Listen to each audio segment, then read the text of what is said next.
Welcome to the pre-show. And I think it's, episode 258? Holy smokes! It's the Great Graybeards edition of the show. So we'll get Mr. Dominic on the line here in just a moment while we set up for episode 258 of the Coda Radio program. Please enjoy the chat room, grab yourself a beverage, you'll see the snacks over in the corner, and please bring your trays over to the station near the exit when you leave the chat room. And thank you for joining us today.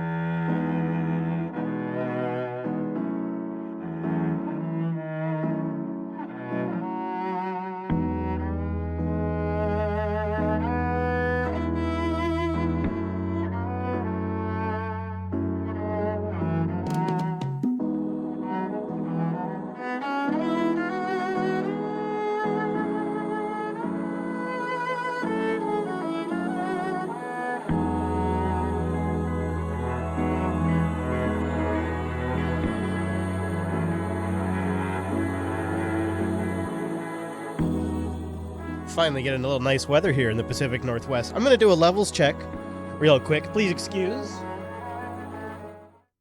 I don't mean to blast your ears out, but I don't think it should.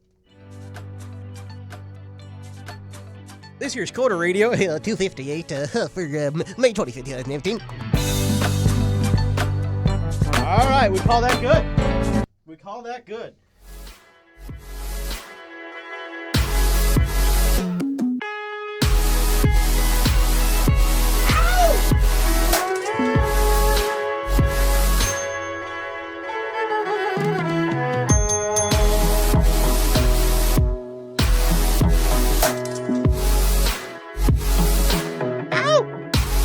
Go chat room.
Get ready for the next song.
Oh, I'm gonna go give this one a plus.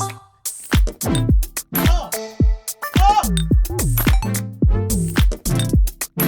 Yeah.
Who's making those noises? What's going on here? What's going on in here?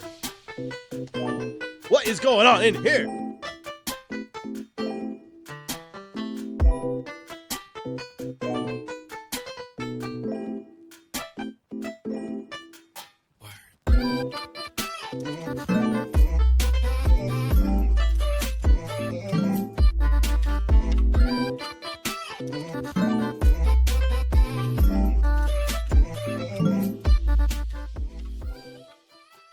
Hello, Mr. Dominic. Hello. Hello, Mr. Fisher. Hello.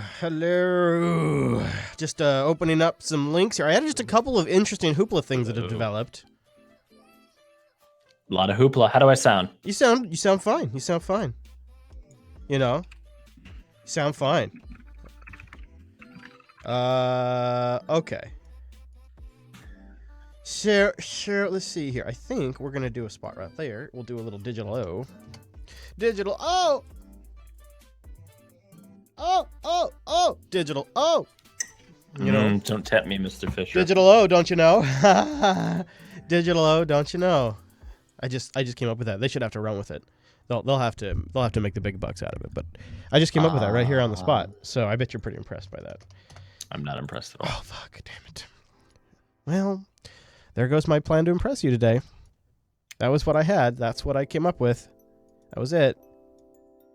So I guess that's out of the way. ScaleYourCode.com. All right, chat room. Hey, we don't have a lot of people here because you know what? This is a special Thursday edition here of the show, not our usual live time. So we need your love in the chat room. So bang suggest as we go along.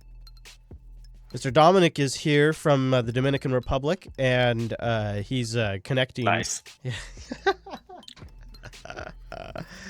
Nap now, Rikai! Oh my God, nap now! Rikai, put your damn pants on. Let's go. Building and scaling your code with Doc. Oh, we've done this one before, but it seems so relevant. So I think I'm going to mention it again. All right, I'm just going to run the little ladies' room, and then I'm just going to be about ready. So if you want to, grab yourself a drink, or if you I have green tea. Oh, look at you! I'm doing water today. Today's the AA edition. This what happens. This is what happens when we don't record on a Monday. Yeah. I'll be right back.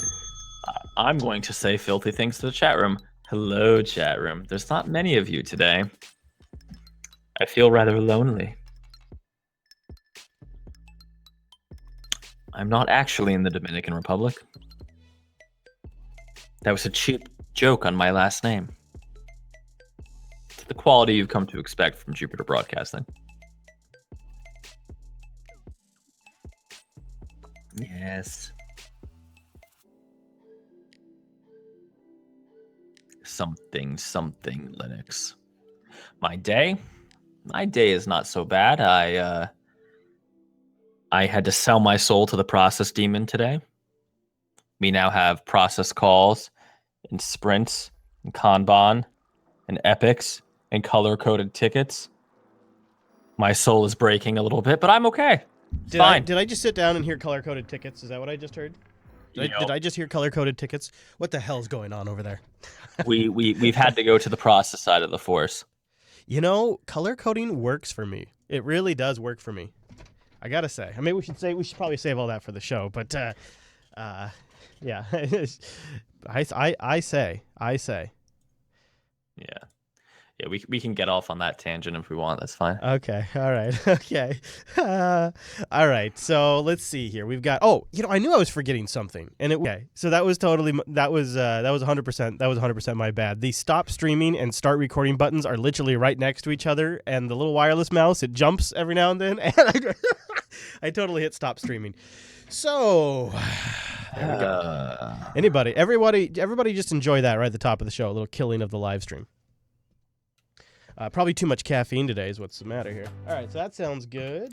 All right, Mr. Dominic, now that I've killed the live stream and probably ruined all the recordings that were happening out there, grab your USB-C dongle and let's get ready to go. Cute. I'm on the right till. Yeah, I can't help it, though. I mean, I make fun of myself at the same time. Okay. Oh, shit.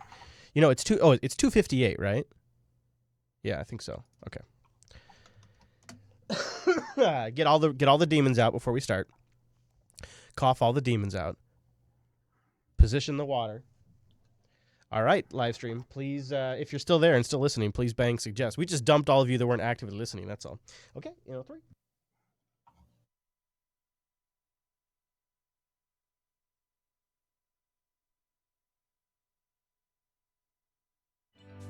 This is Coda Radio, episode 258 for May 25th, 2017.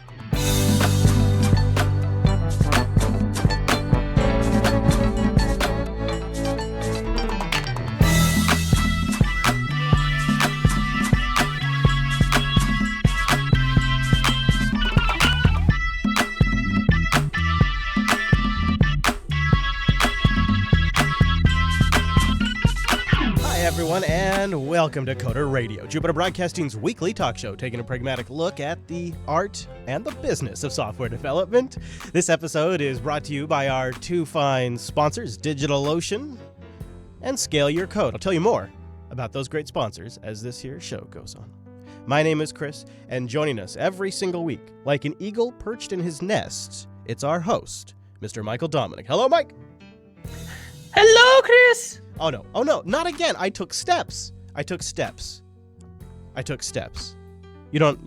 Jar, listen, come here. Get in close. Is that Jar Jar, is it you? I mean, we don't have video, so I'm assuming it's you. It's right here, buddy. Yeah, okay, good. Getting real close, Jar Jar. Okay. Jar Jar, do you see those gentlemen in the hallway? Did you come in the window again? Did you see those? You said come through the plumbing. Oh my, I did not think of that because I have drones on the outside of the building. I've got two gentlemen in the hallway with guns. I thought there's no way they're getting into Mike's room. There's no way they're going to be... And okay, now listen, Jar Jar, here's what I need you to do, okay? I need you to go into Mike's bedroom and dig through all the dildos and grab yourself the gun. And I want you... Because that's exactly where I keep my gun. You know what? If you're going to search my house and you're willing to go through all the dildos... Is that what we're doing here? From what I understand, is how it works on the East Coast. I'm not familiar. Yes, those East Coast liberals. You know how we are. Yes, I guns in your drawers and dildos. Guns in my drawers with a couple double-sided, of course, like Darth Maul, kind of. This is what happens when we record on a Thursday. It gets dirty within the first couple of minutes of the show. I apologize. Listen, well, I'm one of those Romney liberals where, you know what's up. You know that a lot of graybeards are listening to us now. They are. Yeah, this is a big thing, and it's all thanks to Amazon and Jeff Bezos's incredible foresight into the future, where he decided that the only way to build AWS Cloud was to stuff it full of graybeards and demolish the cult of youth. Are you buying into this story? This is where we're starting. Every year I buy into it a little more. Aha. So this is good. This is good because this is actually a piece that got me thinking a little bit about this. The piece goes to set up how really the whole tech industry is built around, and the startup culture in particular, it points out, is built around the idea that if you're past 30, you're kind of over the hill. He points out that Zuckerberg, 33 years old, and some Facebook employees call him Uncle Zuck. They talk about young founders being able to work longer hours and grind it out and have higher stamina and generally don't have families that they want to spend time with, pesky things like kids. They completely commit to the job at hand, whereas older people tend to have other priorities in life. Bezos himself, 30 years old when he founded Amazon. And so I thought this was interesting that when you look at Amazon, who's growing like crazy right now with their services division, they just announced they're hiring James Gosling, which is one of the original inventors of Java. He's 62 years old. They also have other folks there, like James Hamilton, who continues to work at AWS. He cut his teeth with database technology. Of course, he's in his 50s. Tim Bray, he's one of the inventors of XML. He joined Amazon in 2014. He's 61. So, we call the show The Art and Business of Software Development. Yeah. Let's ignore the business part of it. Sure. An art implies that you get better the more you do it, right? Yes, I would agree. So wouldn't that, Logic 101 right here, wouldn't that imply that more experienced developers are on average more likely to be better? Unless, of course, your definition of better is, death marching them till 3 a.m. Well, I don't know if I completely agree. I do in general. No, I do in general. I mean, I can't really deny with your logic. I can't disagree with your logic. What I can kind of take issue with is different tools for different jobs might be another way to put it. There are some times in a company's life where you just need people that will grind it out for hours and hours and hours, and it's more like an older generation can capitalize on the youth and on the self-sacrifice of the younger generation to grind out some of the things that the older generation needs accomplished. Maybe I'm more pessimistic, but to me, it seems like two different things.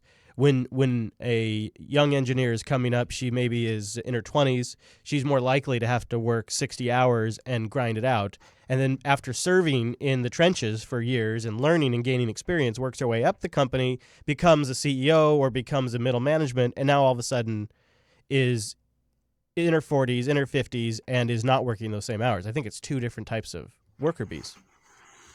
Oh, I don't agree. I mean, and I'm someone who has done the death march. I have death marched other people. I've death marched beside people. I actually think a death march, barring, acts of God, right? Maybe a developer has to leave your project for some reason or gets sick or, God forbid, dies, and then you're shorthanded. A death march is usually a sign of bad process, right? And now that could either be process. Right. On the sales side, where the customer or if it's, internal, the manager's expectations weren't set properly. Yep, sure. Or just bad development process where, one of the things, in fact, we are actually instituting a modification of our development process at Buccaneer to have a little more kind of ground level accountability, right? Just so we can get more metrics on what we're doing. And actually a much heavier emphasis on automation and replicatability of what we're doing. So I agree with I agree with all of that, except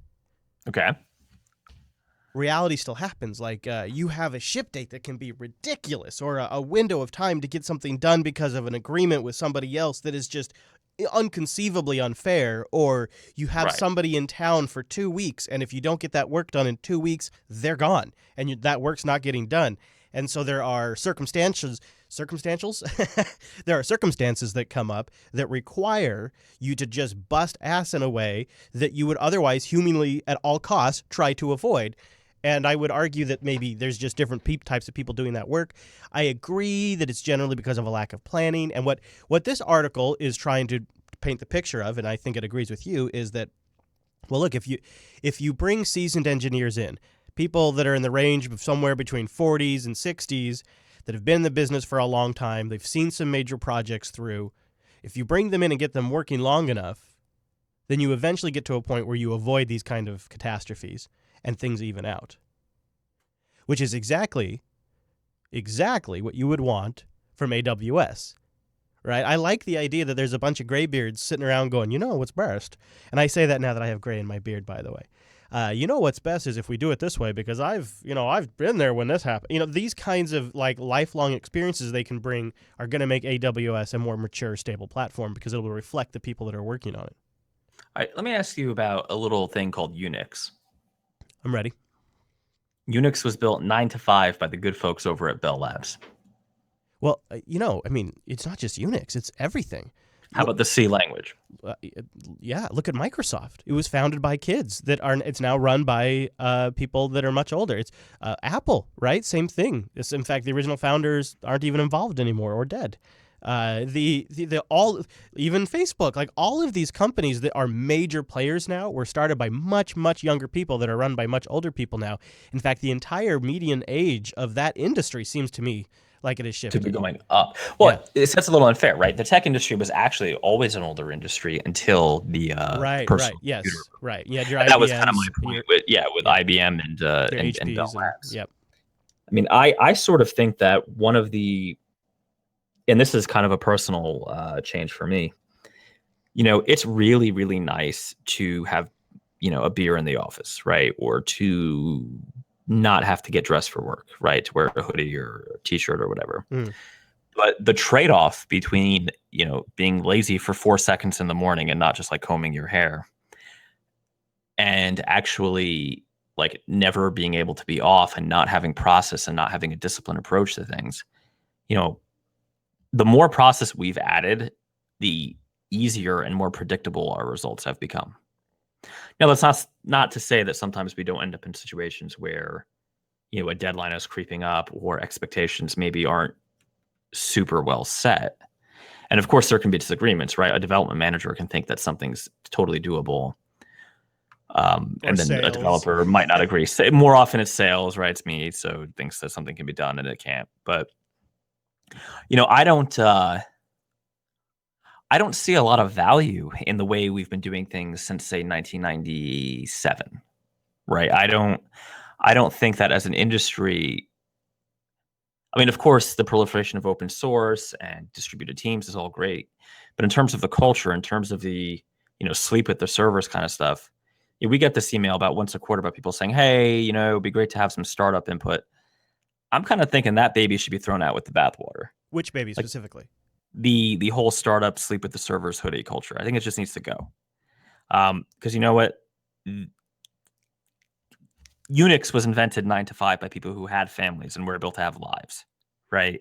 C programming language, OS2, DOS, all this. I mean, DOS was a little sleep with the servers at Microsoft. It's interesting. But all of many of these things did not require the fuel your development with your blood kind of thing. That seems to be some perverse mark of honor, right? Some perverse red badge. Well, okay.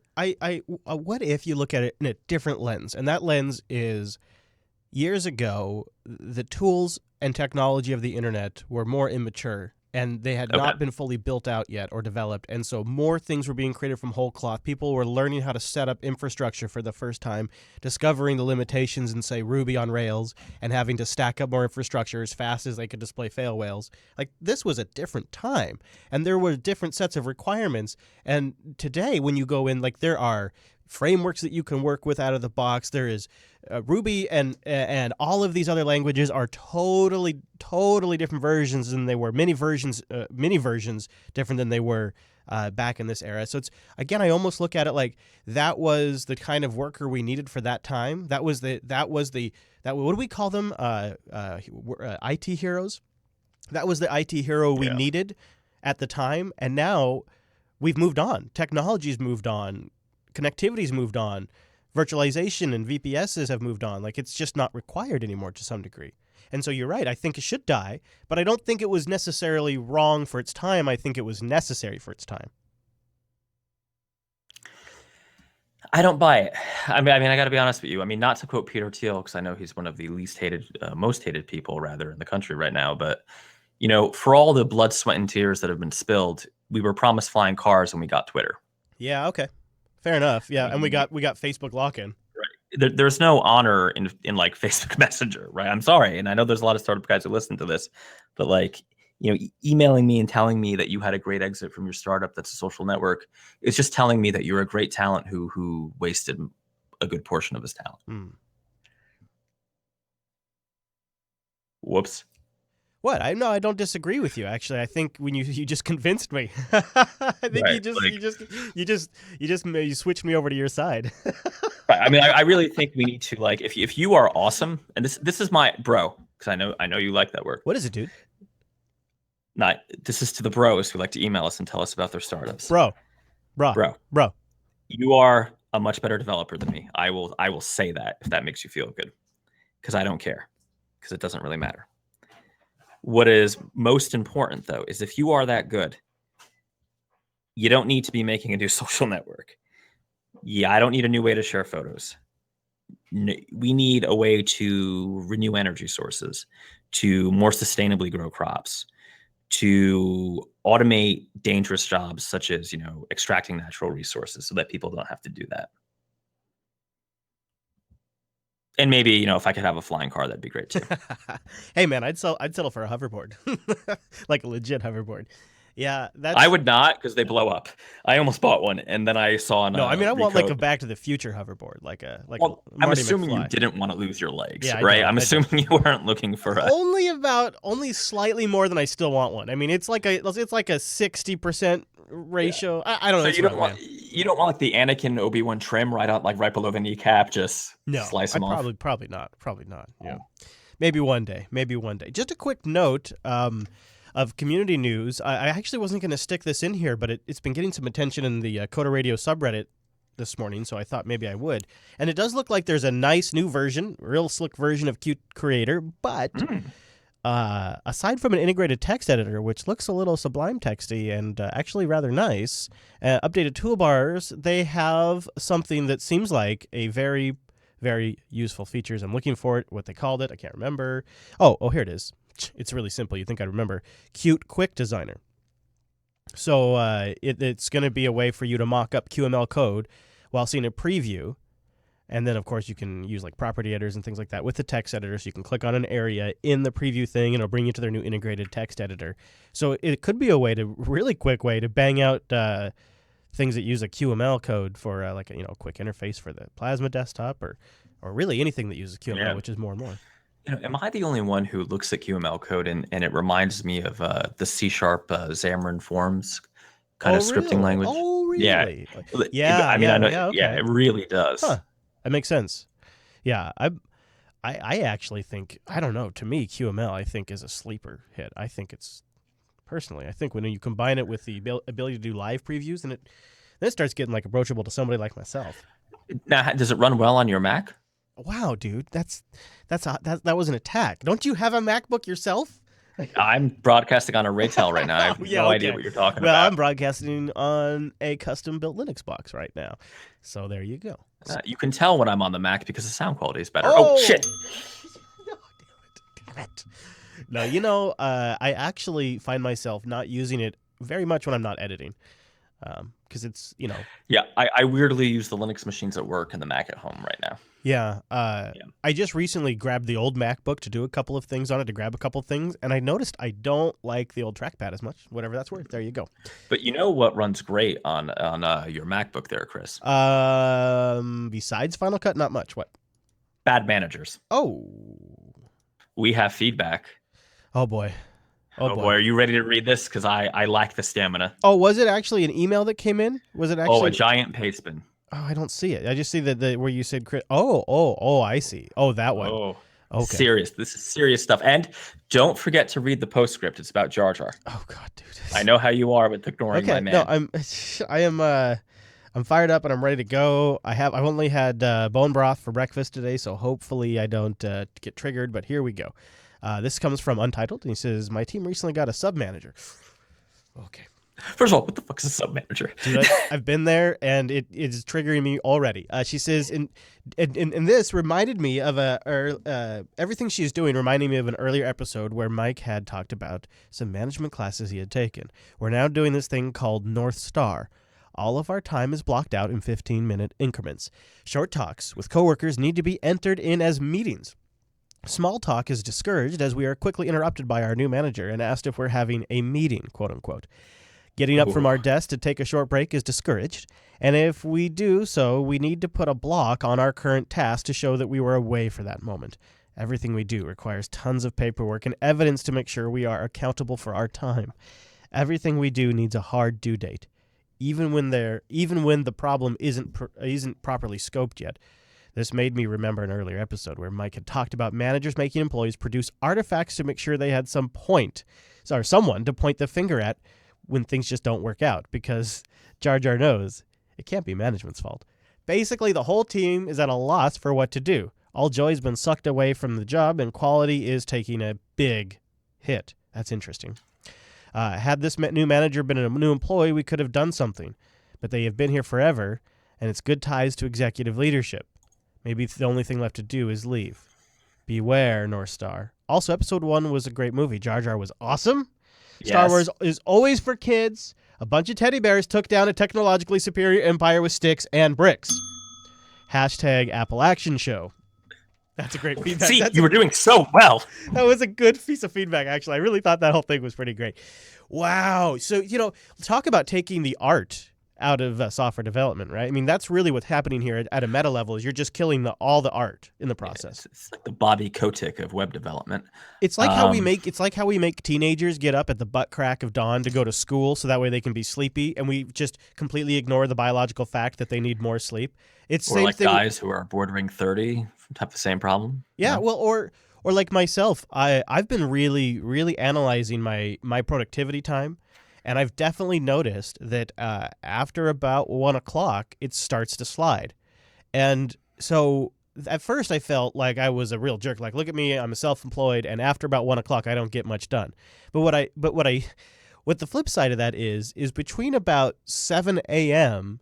and 1 p.m., I get a lot done. I'm extremely productive, and if I structure it right and I just plan around the flow of my energy, and when I'm better. So what I've been doing is I've been shifting detailed work to the morning, stuff that requires focus and concentration to the morning, and I'm shifting things that require like email follow-up or Slack interaction and Telegram follow-ups to the afternoon as much as I can. I still have shows in the afternoon that are kind of locked there, but I've found that making this shift has made me way more productive in those times. And I know that's got to be true for a lot of developers out there. And this kind of rigid system doesn't allow for any of that kind of natural flow of when you're better at maybe doing this type of work or better at doing another type of work and being able to shift gears like that. Or for God's sakes, be able to get up and walk around.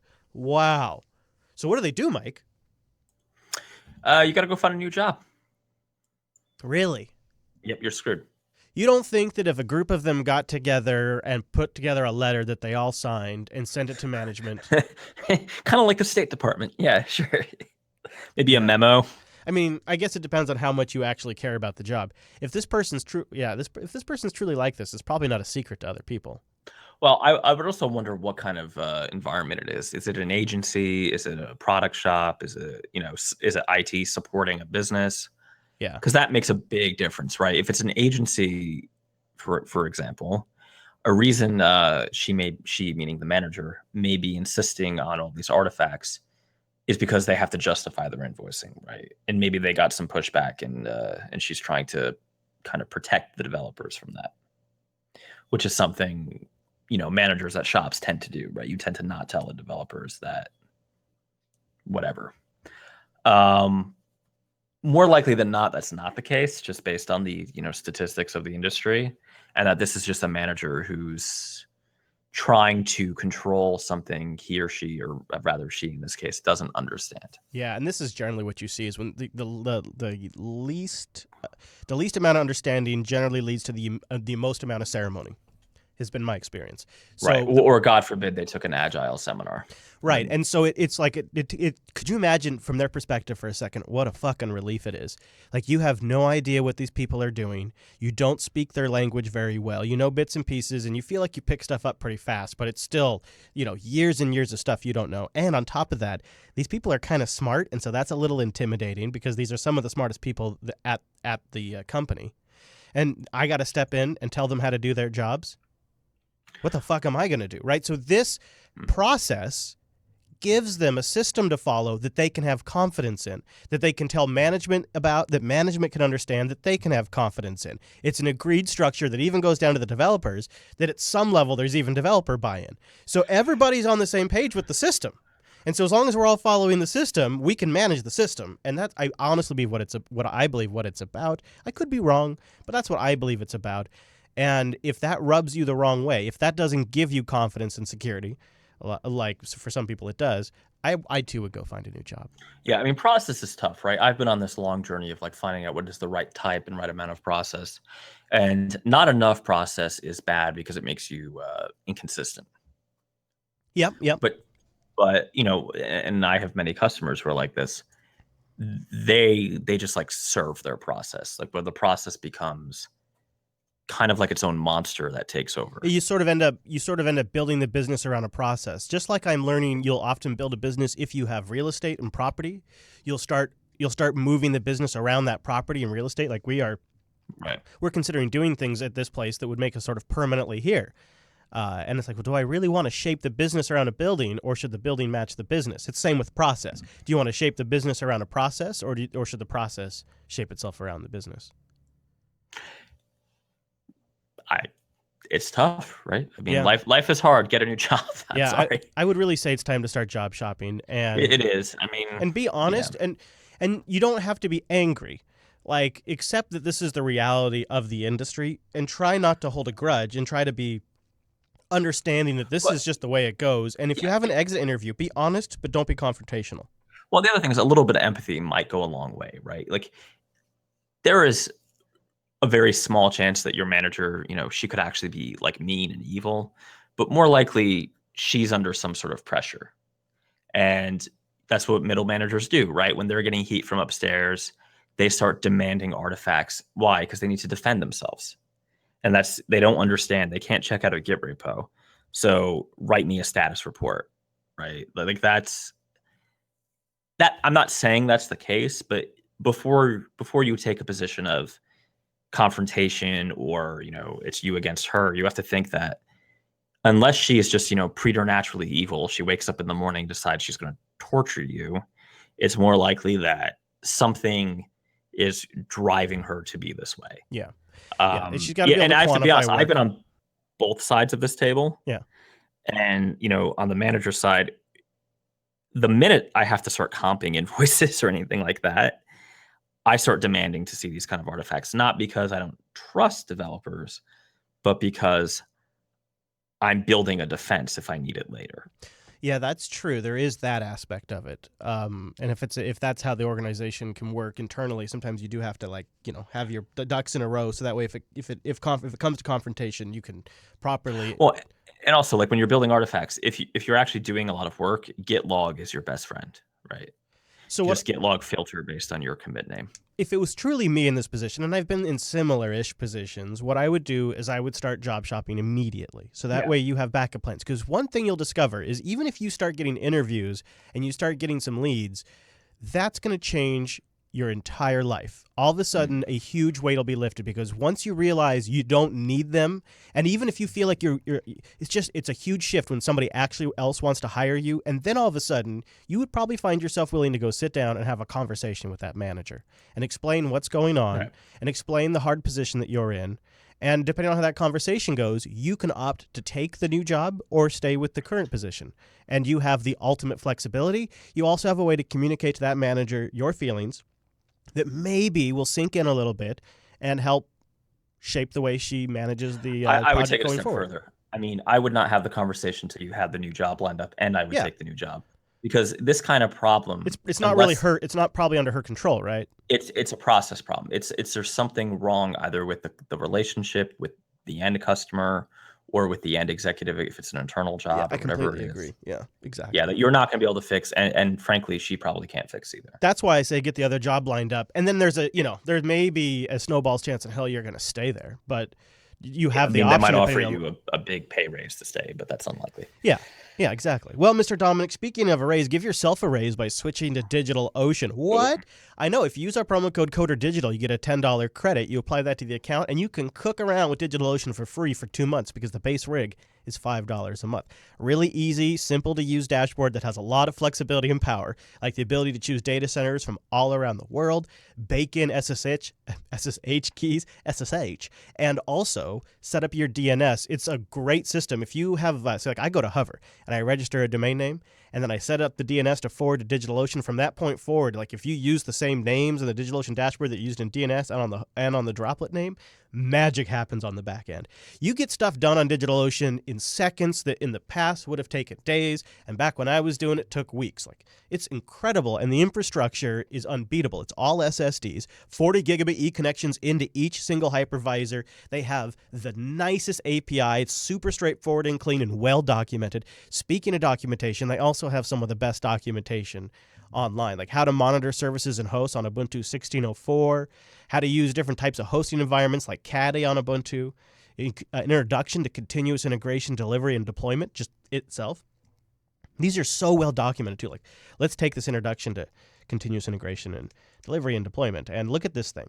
Look at, if you're on the video version, you can see the way they have it all laid out on the left-hand side. The clear way it's constructed on the page makes it super easy to read, so even complex topics are easy to understand, from server configuration to general concepts like this. It's all over DigitalOcean. You can get started by signing up, creating an account, and then apply our promo code, CODERDIGITAL, to your account. You'll get the credit automatically, and then you can mess around. They have hourly pricing with incredible rigs. You can try out their load balancer, their block storage, and more. DigitalOcean.com. Just apply our promo code DO Unplugged. And a big thank you to DigitalOcean for sponsoring the Coder Radio program. So I guess did we talk about Google Cotton last week? I'm just going to go all in now. I'm going all in now. Google Cotton. Cotton. Yeah, Cotton Eye Joe. We did. And you broke some hearts. You caused a little bit of trouble there, Mr. Fisher. It happens, man. It happens. I sometimes, I just step right on people's hearts, and I don't even mean to. I'm ruthless. Yeah. However, you were kind of fired up about it. I'm a little fired up. I'm liking Kotlin. A number of people wrote us to basically tell us why they do or don't like Kotlin, right? Really? Or why it is or isn't like Swift. That's fine. Yeah. I mean, we're not going to go back into that. Yeah, and to be honest, sometimes we do this, is we don't make it clear. It's not us necessarily making the comparison. We were discussing the comparison being made. Right. I actually agree that, like, syntactically and kind of like stylistically, it's like Swift. And it would seem like that would be a reason that Google might be inclined to want to make this official move. Right, but my larger point was because Swift, uses LLVM and compiles natively, where Kotlin is on the JVM, that is fundamentally different. Yeah, still stands, right? Like, that's whatever. We don't need to belabor that point, but we did get a bunch of feedback on that. So I've been thinking about Kotlin a lot because I am doing some internal stuff, some automation stuff, and right now I'm writing most of it in Ruby. Now, these are kind of like Slack bots. When I say kind of like, they are Slack bots that integrate with various APIs, right? So Jira would be one of them. I have a version of it that is currently running that doesn't do much in JavaScript, running on Node. I have another version that I've been kind of toying with running on Ruby. And of course, someone releases a Kotlin version, and I'm very tempted to figure out if I can get a Docker Compose container with this running using a Java wrapper for the kind of the BotKit API, right? Or if BotKit won't work, just to roll my own. Really? I want to say yes, but I feel like I won't because that's swimming upstream a little bit. Because the supported languages are JavaScript and TypeScript, and it's easier to just go that way. But I think Kotlin actually adds a lot of advantages, particularly around tooling, because you can use IntelliJ from the folks who will never ever sponsor us over in Russia. Oh, is that what the problem is? I'm happy to say great things about Putin if that'll get us a sponsorship. My friend Jim's already on it. Just call me a IntelliJ Today outlet. Oh, hey, Tom Hartman's great. I don't care what you say. I don't know if okay, all right. You don't want to get into that, huh? I don't think so. It's interesting. One, it's interesting how passionate people are about Kotlin, because no one gave a rat's ass about a month ago. Right? All of a sudden, a lot of you care, and you didn't care before. It's like a Rust level of hostility that we're dealing with here. Why is that, Chris? Why do you think that's happening? Because I honestly, we got the feedback, and I responded to one or two of them, and then I was thinking, there's no way all these people were writing Kotlin. Oh, yeah, good point. I hadn't even thought of that. right? Like, and there's no way like at their jobs they're writing Kotlin. Like, what the hell do they care now? And like, I like Kotlin. I think actually Kotlin is because of the interop with Java, is a great choice if you're extending a legacy system and you want to kind of modernize what you're doing, because it goes all the way back to Java 1.6, right? So Java 6, that's awesome. That means you can use it in your legacy systems. But if you look at the numbers on Stack Overflow for Kotlin development versus like the volume of email we just got, or tweets or DMs on Reddit, we're so far out of proportion. Which you'd think which that means, you'd think that we had said something about PHP again. I mean, like, but that would be legit, right? If we slam PHP, there is the actual deployed user base that would justify it. I think, or even Swift. Right? Swift has a big user base. Like, every time I hit Swift, it makes sense that I get crap back because there's a lot of people trying to learn Swift. They see it as an opportunity. Yeah. Well, that's what I was just gonna say. Is it must be part of this is the way I need things to go, and don't screw that up. Possibly. I mean, I think it's a good language, but I think like these, there seems to be this. Do you think it's fanboyism? Because it could be like this is our next big thing. Don't slow them. I mean, it could be defending your fanboyism, but honestly, to me, it seems different. It seems more like advocation of something that's good, not necessarily defense of the Android platform. Yeah, I mean, most people are writing in defending the language, not Android, right? And Kotlin is used for all kinds of stuff. So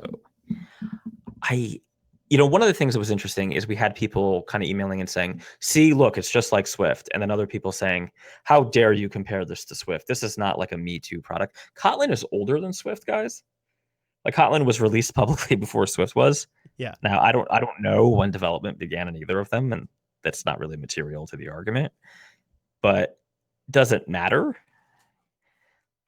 Like, this is that weird level of tribalism that just seems crazy. Yeah, I definitely run into it in other aspects too. So I know it's not something that's unique to the developer community. It's not something that's unique to the Linux community. It seems to be any major community, you have a lot of that. And it feels like it's funny, Mike. I've gone through it a few times now. I've definitely been through it with the Linux desktop. But the first time I was truly invested was when it was Microsoft versus the entire technology industry. And that was back when I was in school, and they were so dominant. And it was during that, Windows 98, ME, NT, Windows 2000, all of that, while I was also in training to get Microsoft certified. It just, to me, was the battle of a lifetime. Everything was defined by this fight. Microsoft was truly the bad man, and they were the bad guy in the story. And it has been, many years now.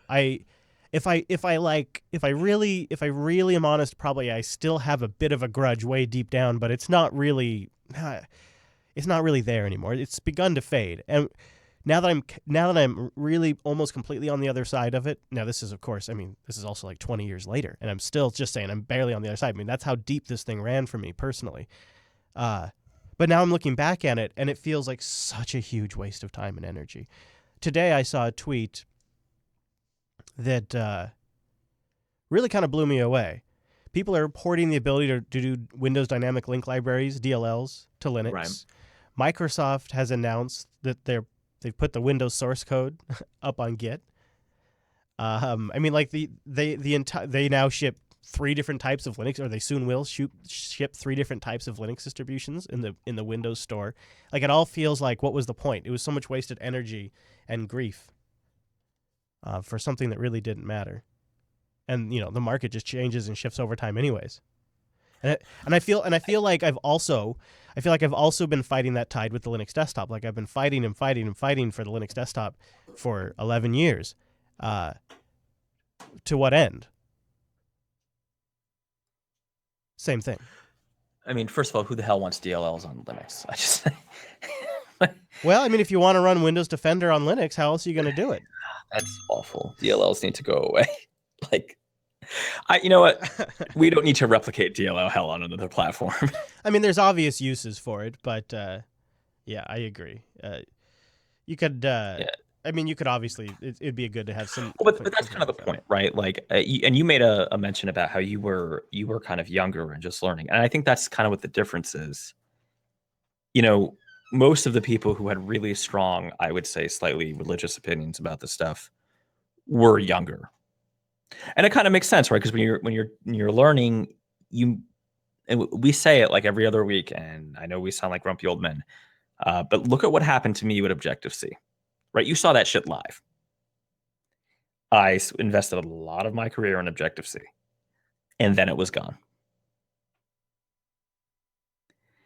It's not going to last, right? This thing that and when you're learning your first couple things, it's hard because you don't know enough general stuff, quote unquote, to make it easy. But as you go, things start to look really, really familiar, right? Things start to, when you have enough grounding. Oh, okay, so this is like, this is a fancy block, right? Like dealing with all this kind of Lambda functional stuff. Initially, when I was trying to learn about it, the thing I kept referencing was Objective C blocks, right? GCD blocks. Why? Yeah. Because the API I still know the best is Cocoa, because I spent years working in Cocoa, right? And I really invested a lot of time learning how things were done in Objective C, kind of in that small talky pattern. So, I mean, you can even see it in my code today. Even when I'm writing Ruby, I tend to write quote unquote Objective C stylistically Ruby, right? My method names tend to be long. They tend to be like almost sentences, things like that. And that's fine. But freaking out live on the air during WWDC. Oh, wait. Wait, did that happen? That did happen, remember? Yeah, I know. I remember. I remember. Yeah. That's our most listened to show, in fact. I tell you what, it strikes me as something you learn as you get older. It really does. Yeah. It's something like, oh, okay. So like I was trying to think. I was trying to visualize if time machines were actually real, and I could have gone back in time and shown, passionate me from 20 to 10 years ago, how bad Microsoft, at the peak of Microsoft, was evil and Microsoft was going to destroy Linux, and shown him that today Microsoft is the largest Git repo on the planet, and that they've made a GitHub virtual file system that they're going to open source, and that they have Linux on there, and all these things that I always cite. They're one of the top contributors to the Linux kernel. I don't know if it would have stopped me in my tracks or not, but looking back at it, I would have said, what was the point? Was it worth it? And I could have just gone with the flow and maybe capitalized on it more. Well, I think that's the key, right? I think tribalism can be good initially because it kind of, especially when you're learning, it focuses you. But eventually things become commoditized, right? Things change. And if you stick in that tribalistic mindset, even if you, let's say you were let's say like a C# developer, right? Or Java developer, whatever. Let's take Java because I know it a bit better. And you say, you know what, I don't like all this protocol-oriented programming stuff. I don't like this functional stuff. I just like Java. Well, that's fine, right? You don't have to write Kotlin. You don't have to write Scala. But if you do, if you take a couple hours and like do a code school, or you do the code gaming kata thing I've been doing, you might learn, oh shit, these lambdas are actually pretty interesting. And holy crap, Java 8 has lambdas. I can actually do this and save myself a ton of hassle with callbacks at work, right? Like one of the big things is I'm a big fan of what's called the delegate pattern. Well, now that Java has lambdas, it's a lot cleaner just to do like a straight lambda function than to do a delegate callback. Now, in some cases, it's more appropriate to do an interface and a delegate pattern. But borrowing that sort of more functional way of doing things that really was influenced strongly by, in that case, really Scala, but, it could be any functional language, right? It helps you think about your code in a way that's a little less dogmatic, and you're not just replicating the same pattern over and over and over again. And this is kind of how I feel about kind of the Swifty and Kotlin-y protocol-oriented programming stuff. I don't agree that like OO is bad, because I've been doing OO forever, and I think OO makes a ton of sense. But you know what? There are lots of cases where a more protocol-oriented approach makes a lot of sense. Just like there are lots of cases where a more functional approach makes a lot more sense than an OO approach. It just depends on what you're doing. And being dogmatic is bad, right? But being dogmatic either way is bad. So saying that, well, I've been doing OO for 12 years, so I'm going to do OO forever is stupid. But also saying that, oh my God, bow to the Haskell wizards and their white towers. Everything must be, reactive and, that's the way it is. Yeah. That's Okay. also stupid. So right? I want to jump in on a couple of points you made because I think you're on fire. So the first point you started with was that perhaps tribalism is kind of important to drive passion. And I do kind of agree with you because I was so passionate about Linux that I became a specialist in integrating Linux with Windows networks, and that's what got me a lot of gigs. And so if I wasn't so determined to switch people to Linux, I wouldn't have invested the time and resources to bridge those two systems.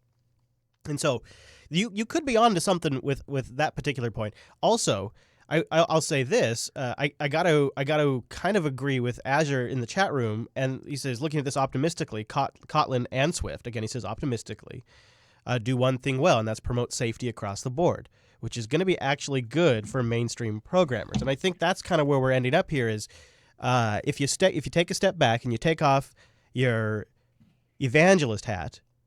Like I think I'm going through a transition where I'm taking off my Linux evangelist hat. I'm still an advocate. I'm still a big fan of it.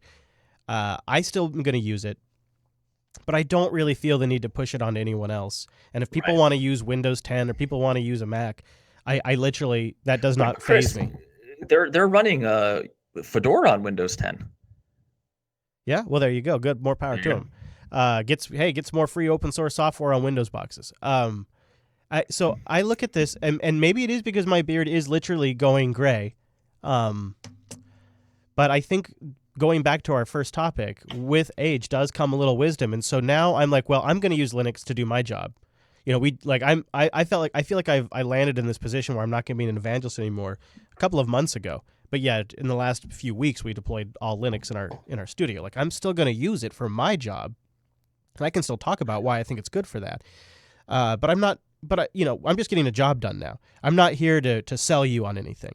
And I feel like that's what that first article was talking about with these AWS developers. Same thing. It's like I got these tools that I know work. I've been through the ringer a few times, and now I'm here to get a job done. I'm going to get it done right. Well, I think once you've seen like a major technology that you've worked in rise and fall, it just naturally changes your perspective. Right. Yes, that's a good way to put it. Yeah, you've seen even like the biggest things like the MySpaces and the Microsofts of the world rise and fall. It's like it's possible. MySpace. Poor Tom.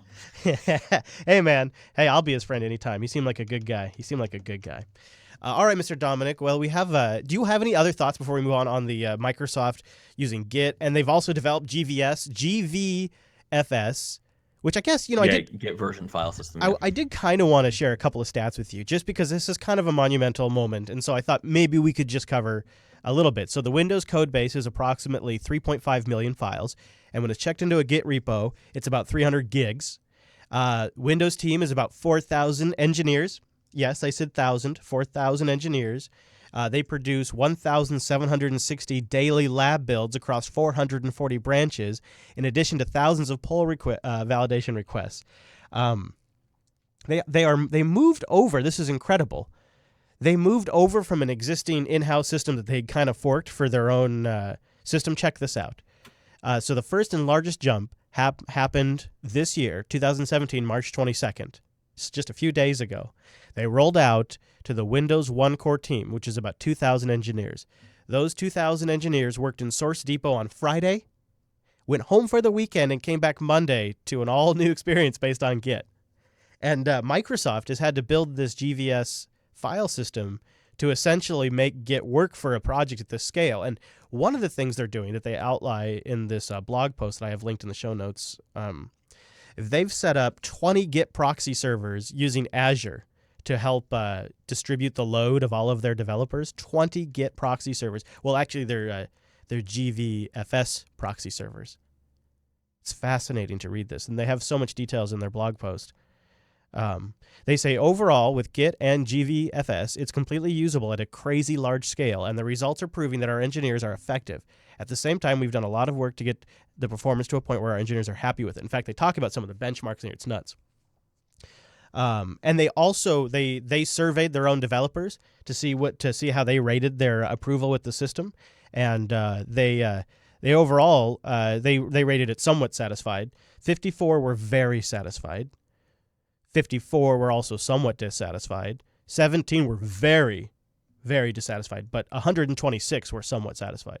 So I'd say that's, considering developers, that's pretty decent if somewhat satisfied represents the majority. And it's interesting that they decided to post that.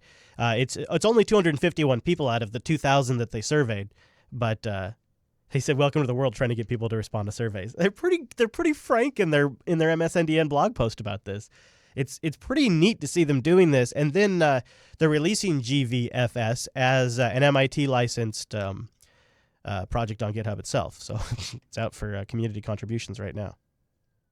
The Git virtual file system, created by frickin' Microsoft. Microsoft. You understand what I'm saying? Remember, Git originally created by Linus Torvalds. I just want to thank you. I wanted to point that out. Yes. Throw that right out there for everybody. I mean, what do you think Linus is thinking today? He's got to be sitting in the back in his chair going, "Holy shit." Probably fuck NVIDIA right No, I think he's feeling Is that what he's always thinking? No, I think he's feeling much better these days. Oh, he's feeling a little better about it, because I have that on tape. Things are looking up. Things are just looking up in general for old Linus, I think. Since you're in a Microsoft mood, I did have a confession I was going to make. Oh, really? So I was goaded into taking the Visual Studio Code Challenge. I don't believe you. Believe me, past Objective-C, happy you're developing, Mike. By the way, 2014 is going to be a tough year for you, son. Yes. It's going to be. Don't watch Dub on the air. That's all I'm going to say. I love it. What are we talking about? Visual Studio? VS Code. Oh, Visual Studio Code, really? I actually like it. I can't freaking believe it. They just snapped it up, too, as a snap package, so it's super easy to install on pretty much anything. No, I just did depackage for it. But yeah, it's... So far, it hasn't been annoyingly slow, and I was worried about the little MacBook, but only 8 gigs of RAM. Mm-hmm. But it runs fine on the RAID-TEL. The RAID-TEL is significantly more powerful, though. It is probably exactly what I was looking for. Oh. It's going well so far. I mean, because I've been getting a little tired of the gigantic IDEs. Yeah. My one complaint is that stupid sidebar on the left. I wish I could make it go away every once in a while. I had that that was my thought too. Yeah. Other than that, it's not bad. I mean, it is the Sublime Text 2 that I've been looking for. Can you be specific? Because here's, it's funny you bring this up, because I've been considering, I went back. I just went to gedit, just straight plain old gedit, just to go vegan for a little while with my text editors. And now I'm ready to sort of introduce meat back into my diet, and I've been considering. Well, Sublime Text 3 is my front runner, but in the back of my mind, I was also considering giving Atom another spin, because they just updated Atom, and now it has native GitHub integration, which would be particularly appealing to me. Mm-hmm. So I'm really at a crossroads. So because I didn't even really consider Visual Studio Code, and now I'm wondering if I should put a third contender in this mix. What's your reasoning? Well, the reason one, Atom isn't super beneficial to me because we're an Atlassian shop, so we don't use GitHub for anything other than our open source stuff. So all the GitHub integrations don't matter. Right? Okay. That's what it comes down to.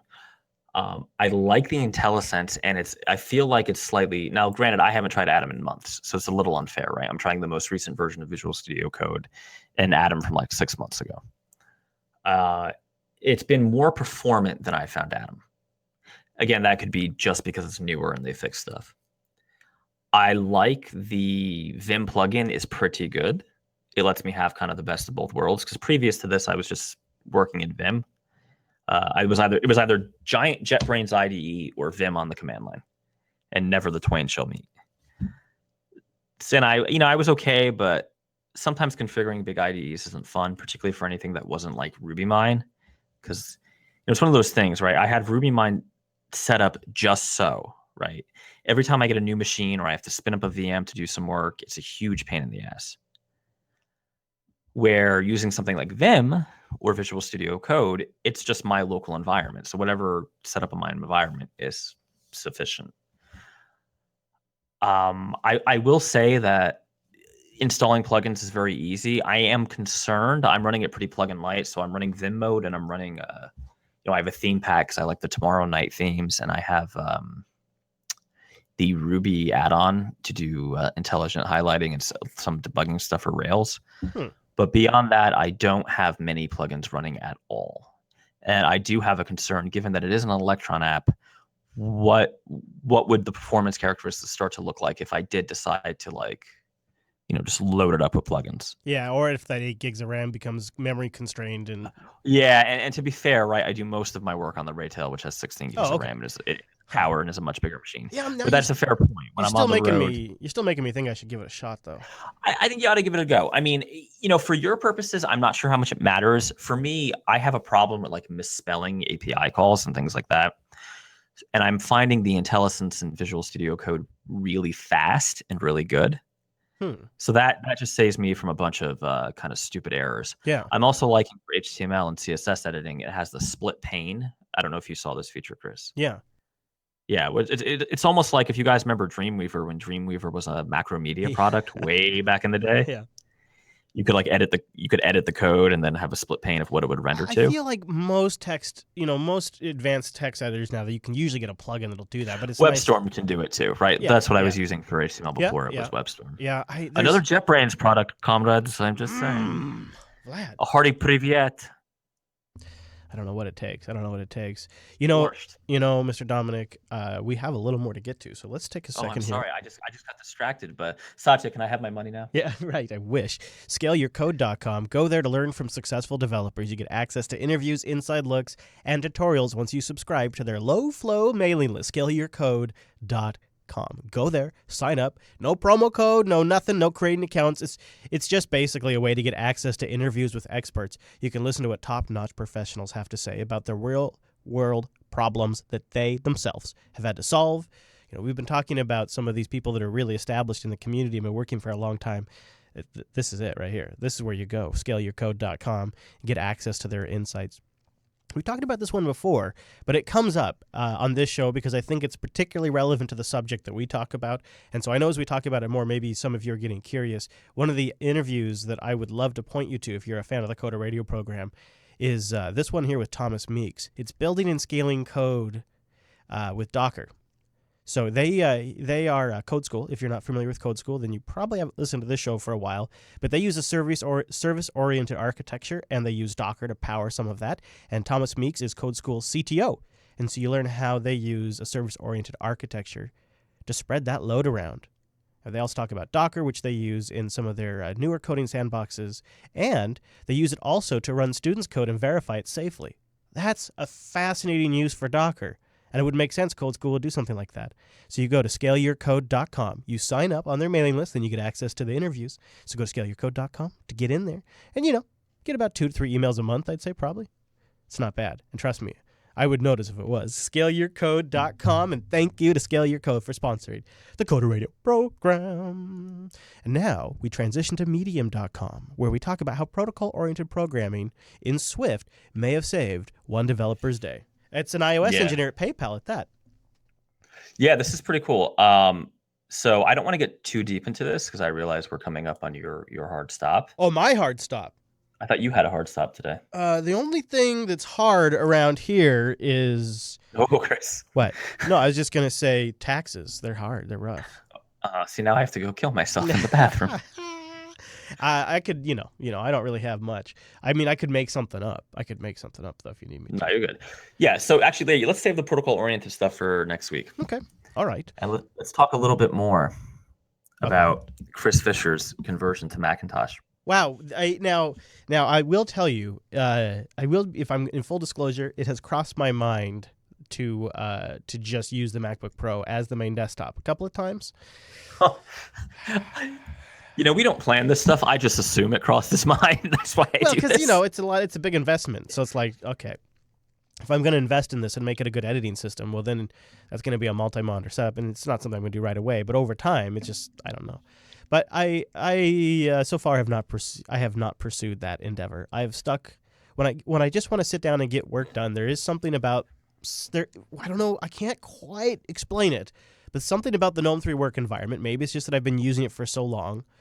I've just recently switched back to it on my main workstation too, and something about it draws me to it. Maybe it's the nice keyboard and the nice mouse with a multi-monitor arrangement that I already have working. The fact that it's always on and ready to go.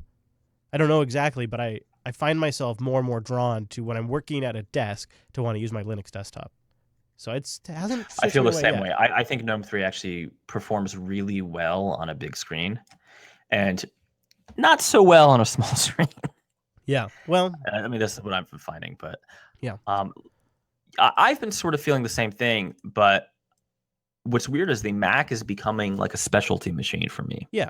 Like a build machine and a travel machine. Yeah. Because just like maintaining 2 dev environments is not super fun.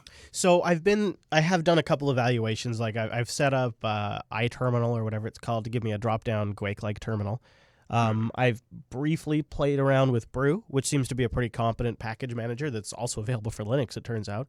And Brew is something I don't think gets a lot of direct attention. I know Yeah, it does. Just not by us. Okay, well, I mean, I know that people are aware of it, but it seems to be pretty good stuff. So I used Brew to install like YouTube download and a bunch of other little tools like that. Yeah, I mean, I've been using Brew for years. I'm curious though, why would Brew be a thing you want on Linux? I mean, you have apt-get, you have Pacman. Maybe if I was on a distro that didn't have those tools? I guess. I don't know. I wouldn't switch, but I'll tell you, what would you do? So I have in the kitchen here at the studio, all boxed up, a pretty, basically close to the highest end Mac Pro you could get when they still sold the cheese grater. I don't think it had the greatest CPUs, but it probably had at least mid-grade CPUs. It's got a decent amount of RAM in it. It's got a lot of storage, including an SSD for the OS drive, which is like 512 gigs. And you can put a pretty recent AMD card, or you can go straight up to a GTX 1080 in this thing. And you got a multi-Xeon or dual Xeon or whatever it is workstation with SSD storage and a super recent graphics. So this thing right now in my kitchen is all boxed up and it's on eBay. But it's not going. It's not selling. And my thought is, well, like shit, the business has already bought the thing. We've already paid for it. It's a pretty nice workstation, and it would definitely encode video faster than my current system does. So part of me wonders if it doesn't sell, if I should swap out my main desktop up there and hook this thing up and start using that to encode video. But then that would replace my main Linux workstation, which is sort of why I haven't made any moves. So what would you do? What would you do if you had the Mac Pro?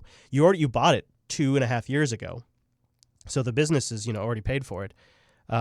It's basically in great condition because it's just done one job for the entire time, and it's got a lot of horsepower still. I mean, they're still good machines. I mean, if it still works, why not just use it? Yeah, except for then I'd be using it as a Mac, and I don't think I want to bother with Linux. Because I wouldn't even try. Yeah, it's like otherwise I'd just rather have a tower piece, a PC. I have a custom built tower that I'd rather have if I'm going to run Linux. It feels like it's a better Linux box. So it's a tough call. I mean, I don't know. I'm waiting to see if it sells. Really, I haven't really made up my mind because for me, more and more media production is a bigger and bigger part of my job, and it'd be funny because I just got done switching this entire studio to Linux. But I don't think it's going to happen, but it's crossed my mind. There is a tremendous amount of value in being standardized, right? From a kind of a business management perspective. Yeah, I guess I could put Anagros on it probably. I could make it pretty awesome. I don't. What is the hardware support going to look like? That would be my. Yeah, I don't know. Because that's an older. But I'd be more worried about the fans because they're all controlled by that Apple SMC controller. So I don't know how. And they will be super loud. Yeah, I don't know. Yeah, I did that once. I put Ubuntu on a Mac, and it was. Ugh. If you take out the evangelist aspect of it and just look at it as a practical work tool, it's a harder question to answer. But right now, my work setup works pretty well, so I'm not necessarily compelled to replace it either. But it does kick around. So you called me out. It's not that I've done anything, but it's kicked around more as the lines start to blur, as the world starts to blur. Like for a developer, they'll be on a MacBook and they'll be SSH'd into a Linux box, and I would be like upstairs on a Mac Pro, connecting down to my Linux systems in my studio. It's kind of ironic. Sort of a flip. Mr. Dominic, is there anything else we want to talk about? Because now you got us bummed. We can't end on this. We can't. I refuse. You got to give me something good. Something good. Birthday? You got a birthday coming up for the kid, right? He already had his birthday. Congratulations. Recently, though, right? Recently, yep. Wow, man. Wow. So, I am going to be going on an adventure in about 40 days. Jeez, I gotta say, congrats on not really screwing up the show at all. Like it really, Yeah. I mean, talk about a challenge, running a business, having your first kid, and doing a podcast. Trust me, as someone who's been there, that's not always necessarily an easy thing. So, job well done on that. It's Hey, who wouldn't want to hire this guy? Who wouldn't want to hire this guy? How do they do that? I think actually, I'm just saying, we are running some promotions. If you go over to buccaneer.io and shoot me a line and mention Coda Radio, you might get yourself a very affordable, very valuable DevOps evaluation. I'm just saying. The proof is in the pudding, ladies and gentlemen, right here in the Coda Radio program. Where else can they find you online, Mr. Dominic? They can find me at dominicm.com. Oh, very handy. Find me at Chris Alias on the tweeters. Probably the best way to get a hold of me is that. You can find the network at Jupiter Signal. That's where you can get news and announcements. We have social pages on the other networks as well. I don't know about Mastodon yet, though. We also have a super secretive Telegram group, bit.ly/JBTelegram, and you're welcome to join us there, too. And don't forget that subreddit at codaradio.reddit.com and your emails at jupiterbroadcasting.com/contact. I think we're going to be live again next Thursday, too. Find it at the calendar page. Okay, everybody. Thanks so much for joining us this week. We'll see you right back here next week.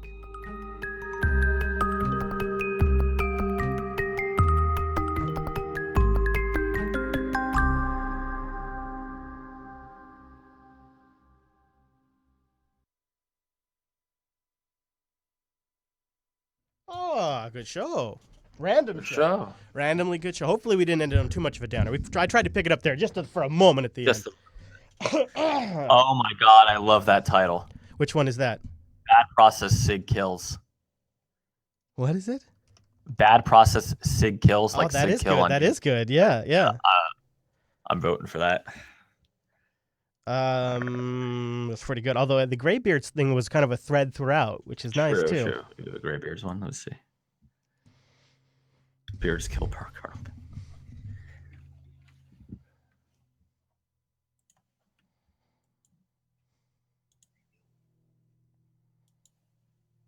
I feel like if I switch to Mac OS as my main desktop, I don't know if I'd switch back. That's the other reason I don't want to do it.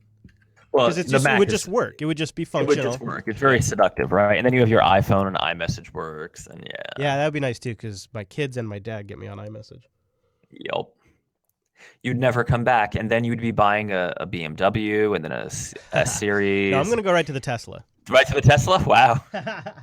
Shave your head. I mean, it would just be like... That's never going to happen. Although I have to be honest, I've been buying and returning Macs like someone else. So it's not... Yeah, it's all predicated on them actually building decent products, really. I heard some rumors that this next one's going to be what I should have got. Right. Yeah, I know. Too bad. Exactly. Too bad I was kind of in the market at the time. So that's always what happens with. Yeah. That's the way it goes.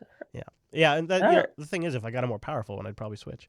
Bad Process Sig Kills, Engineer Seasoning, working at SigTurn. I guess Bad Process Sig Kills is not bad, right? I like it. I think it's good. I think it's clever. Okay. Well, then we'll have ourselves a title. So are we doing next Thursday too? Yeah, let's do next Thursday if that works for you. All right. That does work for me. All right, Mr. Dominic. All right, Mr. Fisher. Have a good week. Have a good week. Bye, Zays. Okay, chat room. So you heard the man. We're going to do it next Thursday. So would you... Architect says, Chris, if you did that, you'd have to get more macOS shaming. That's the question, Architect. Is that a thing anymore? Is that still a thing, or are we all getting old enough? Well, I've seen this crap before. I don't know. It feels like if Canonical can give up on Unity, we can give up on shaming each other for what desktops we end up using, right? In a way, it's not quite the equivalent, but I don't know. I think it's making me have the shifts. You know what I'm saying? Not the shits. I'm having the shifts in my thinking. Thank you for joining me. There'll be a new user error out soon, and then Monday, Linux Action News. If I don't see you, have a good weekend.